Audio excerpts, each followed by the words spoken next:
Hello everyone, I am Tessellating Hexagons, and if you're watching this video on the day it goes up, then happy whatever you call Christmas, because not everyone calls it Christmas, so check your privilege or something, I don't know. Anyway, this is Even the Ocean in slightly less light-spirited notes. In the last episode, Paxton died, or we discovered that he had died in the last episode. Whether he died in the last episode is up for some debate. But yes, so, this is being uploaded on the 25th, also being recorded on the 25th, but that's none of your business. And we are delivering crystal lenses, because we just need to finish off the rivet. I jumped. I pressed it to jump. That's not even my meme. But I digress. So in the last episode we made it to Riverton, and now we need to stabilize their power plant. And apparently take a bullet like a champ, because anything to keep the crystal lens from going kaplooey. Specifically kaplooey, because that's a noise that crystals make when they shatter. Obviously. Did you even go to crystal school? Because I didn't. What even? I'm slightly high, although I do have a glass of wine, like, right next to me, waiting to be finished consume. I don't even... waiting to be finished consume. End of sentence. I don't much care for wine. I was just thinking to myself earlier, it feels like it's something that someone made by accident, and then they just sort of had to pretend that it was food, just so that they could, like... I swear to God, if that crushed me sort of after the fact there. Just... wine, it tastes like someone invented it by accident, but then they had to drink it to prove that, oh, hey, the thing that I made isn't complete garbage, see, even a human can drink it, and then they'll drink it, and it's like, ew, but I need to stick by it because I invented it. I'm not articulating it very well, but that's kind of the gist, the jisms, the toilet of what I mean. Filthy child. No. How am I supposed to make any progress on this platform when I need to keep jumping to save the crystal fuck? I need to go to the Crystal Dome, except that's a different game entirely, and by game I mean game show. And by game show I refer to the Crystal Maze, which is a very good thing. I've talked about it at length before. I had a dream the other night where I was competing on the show, and then I'd forgotten until I woke up that I'd had that dream. No, I'd forgotten until sometime after I woke up, more specifically, that I'd had the dream, and then I was sad because I had woken up from this dream. It wasn't even that convincing as dreams go. Like, it almost looked like they'd put together the maze in, like, a primary school, and I was supposed to believe this was the game. I don't know. Maybe that's just my own visceral reaction to seeing the present-day Crystal Maze on that, the current one, which is like an escape room sort of experience thing based in London. No! No! My lens! I got on a tangent and now I'm dying. Yeah, like, the Crystal Maze in its current form is an escape room rather than, an actual... Like, the original Crystal Maze was built in a disused aircraft hangar. And the current one is just, like, a decommissioned office building, I suppose, in London, so it's not really gonna stack up, but this will be comparatively meaningless unless you are familiar with the original source material, and I should probably not go on about that, because we just have to do with redirecting the energy of the power plant towards the geome so that we can make story progress. There was a sentence in there somewhere. So, this is a bit of a different... Now, we can't angle this one downwards because there's nothing for it to bounce off, so I'm going to focus on getting the purple first, and oh, that's actually a lot easier than I thought, because we could just bounce that like that, and then like that, bounce that one down and to the right, so it goes around in a circle, well, a squarecle, bounce it up, and then to the left, because we have to hit this one from a side that's not the top, otherwise it can't be bounced up to Whiteforge, so that was... I feel like me talking through that puzzle made it harder to understand, but, I mean, I get it. Oh, so there isn't even a separate thing associated with redirecting the vents. That's just something that Elif does automatically. Elif? Like if I put an umlaut on the A, is that a happy enough middle ground? Ooh, we are pooping on you with purple energy. Purple poops for the goat. And your leg nipples cannot unsee. So, are you gonna fuck off? Or are you just gonna attack somewhere else? You're just gonna fuck away! Oh, no, never mind. You're still going? That's worrying. It's heading towards Whiteforge. But then again, I feel like if you didn't see this coming, then I feel bad for you, son. I got 99 problems, but 3 geomes ain't one. They 3? So, that happened. So the plan's at least partly working. Oh, Mayor Biggugs, you are not down with the kids. Wah-ah-ah-ah. Hey. Oh yeah, Paxton died. That's, forgot to mention that.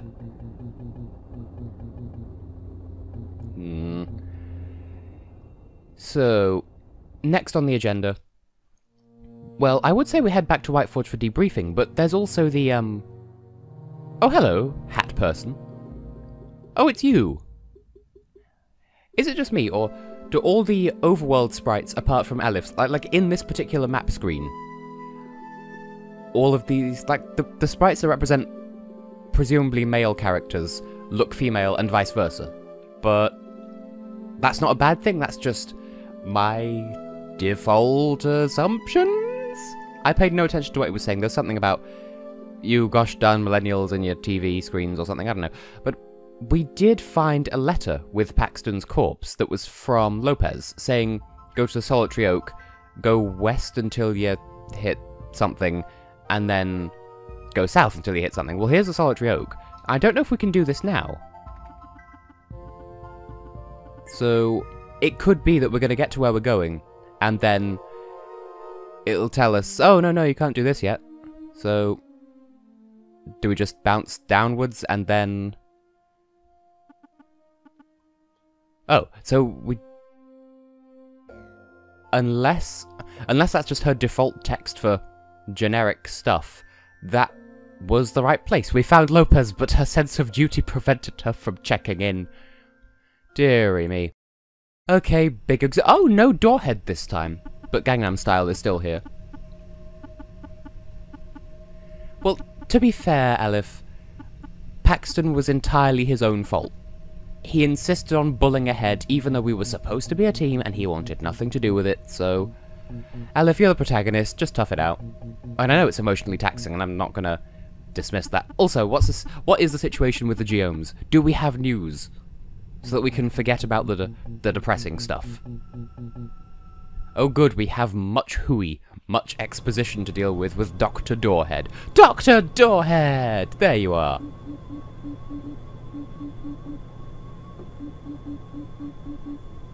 Ooh. Getting into some actual heavy lore here. Also, a lot of purple stuff in the background, a lot of horizontal tools.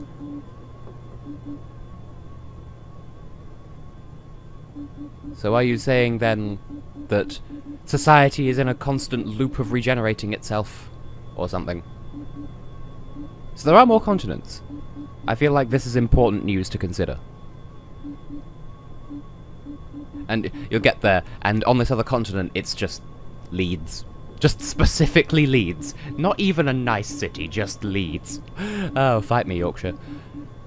I should be reading this, I really should. So there's stuff. That's kind of the situation here. So there was another Whiteforge, except we don't know if it was one. Maybe it was Blackforge and it was Pancake.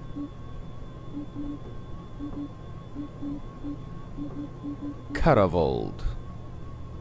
Doesn't appear to be an anagram. It just... That's what we're calling it, I suppose.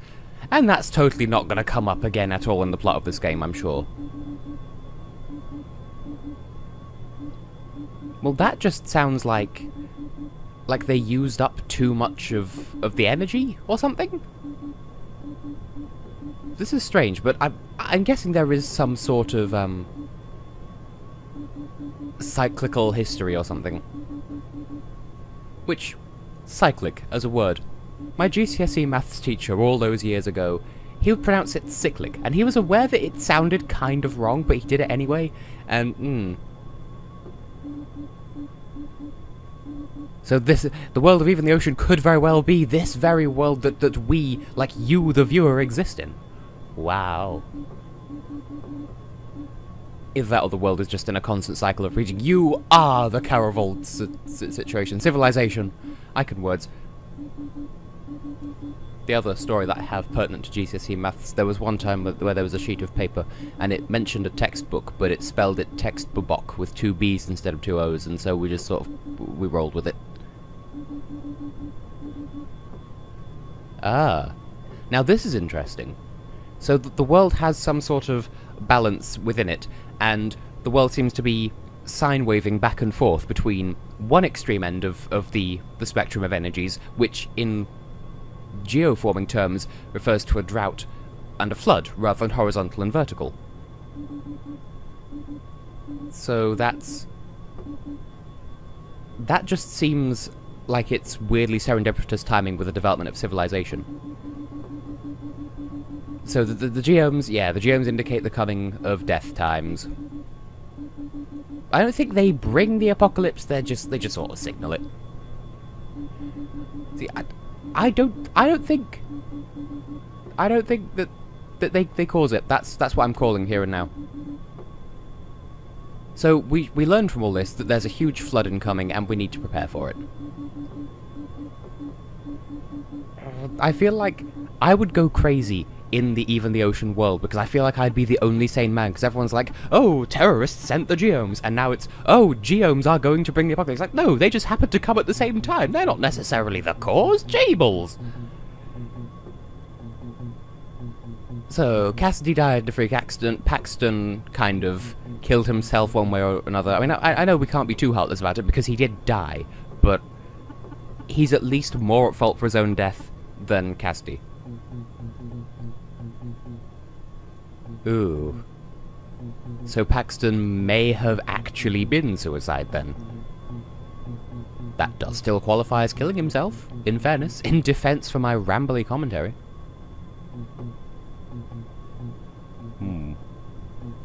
So in the span of one conversation, the lore of this world has suddenly become really fascinating. I know it must be really distracting for me to be talking over it like this, but this is a blind playthrough. I want to give my reactions, and you can rewind and watch the video on mute if you want to read the dialogue without me talking all over it. I apologise for that. We have cannons! Oh yeah, they mentioned anti-geome technology. It was right there in the chapter title screen, wasn't it? Well, more fool me then. So, this seems like a really logical and perfectly choreographed plan then, because we're powering up Whiteforge by fixing the power plants, which also attacks the geomes with the exhaust vents. So the geomes come to Whiteforge anyway, where it's been sufficiently powered up that we can kill them with the cannons. So that's a beautiful dance of death. Although the sort of the impending apocalypse here reminds me of a film, and I forget what I think it was called, Melancholia, something like that, where it's like an allegory for depression or something, and there's a rogue planet that's not in any particular orbit, and then it travels through space and kind of gets sync-locked with Earth, and then they map out this thing they call like the Melancholia Dance of Death, where they show how it interferes with Earth's orbit, and then in like a week it'll smash into Earth and everyone will die. I've never actually seen the film, but I've heard about it. Anyway, we were told I had to leave. Don't know why the menu was that way up. We actually need to go to Windsweep Towers, so it sounds like I've not been paying attention, but I have! Now what could the mayor possibly want here, apart from something that I've been spoiled on by watching the development streams of this game? Yo there, Mayor Biggugs, how is your turd hair?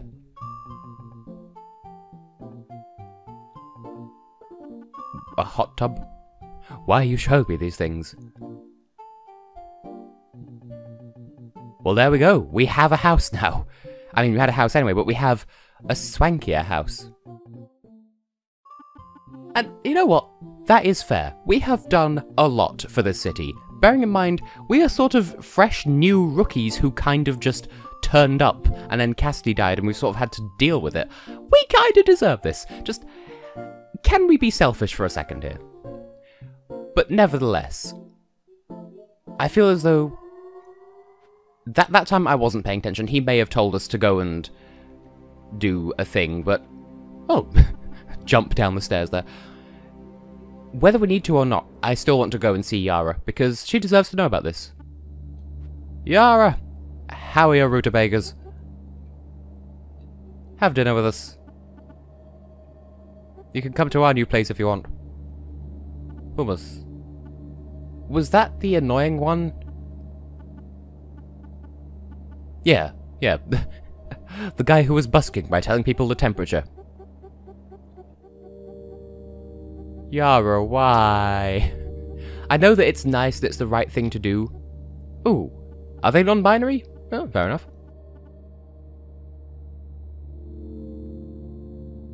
I feel like they are deliberately being insufferable, but that could just be me. I'm a terrible judge of character. Except... I'm terrible except when I'm not. So, yeah. We wouldn't want to withhold information, given that she can handle it, and it's the end of the world. It's the end of the world as we know it. I've never heard that song in full. I don't know what I'm referencing. I feel like this exact text box, I feel like there's some level of, like, that's what someone who is about to be defeated will say because they're wrong. Like, oh no, we need to cling to the past and not change ever. I mean, obviously this is kind of an extreme change because it's the end of the fucking world, but... Aleph, did you put your foot in your mouth?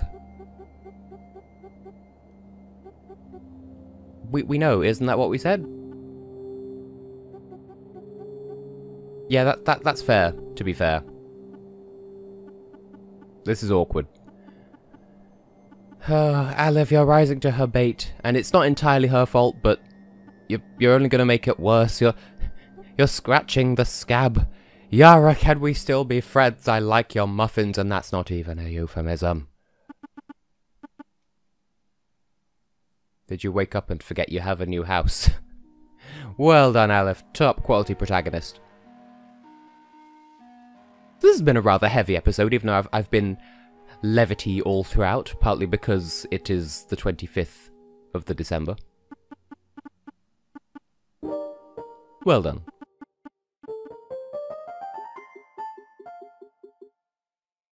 Well, that's nice and considerate. Now this, I think, was one of the first cutscenes that I actually saw, just this bit with the coffee. Like, just from her waking up. That's, I think, the first cutscene I saw of this game when it was in development, so I didn't know the context, and seeing it in context... That's all I have to say. I think, Aleph, you're taking it too personally. Like, she was being dickish, but so were you, like... Best just move on and try to be nice to her when next you see her, I guess. Anyway, I feel like... That's a nice new apartment. But part of me wants to go to the, to try and find Lopez, but I don't think we're going to have time in this episode. Because I don't know whether that'll spur, like, a really long cutscene, or what. Ah, screw it, it's Christmas, let's go and have a look. I mean, I say Christmas, it's whatever you want to call it. So, Solitary Oak, head west until we hit woods, and then head south until we hit rock. I think that's what the letter said. So, is this the place? It is! That was very well hidden. And this is beautiful! I'm offended how beautiful it is. We've got bloody Beyond Hell Valley in the background there. Lopez, is that you? I don't recognize your face. No, Paxton's dead. We found your little game, Lopez. Although, we're not holding it against you. Just, we thought you should know that Paxton's dead. And you're kind of a coward, but we don't blame you. The entire team is wrong because Paxton went too far ahead, and Lopez ran away, and Aleph's just sort of caught in the middle. That's also a song that I've never heard in full. I'm just a little bit caught in the middle. Life is a game and love is a riddle. I don't know how it goes from there, but I heard that once. If you could tell me what song that is in the comments, then I will give you an internet cookie.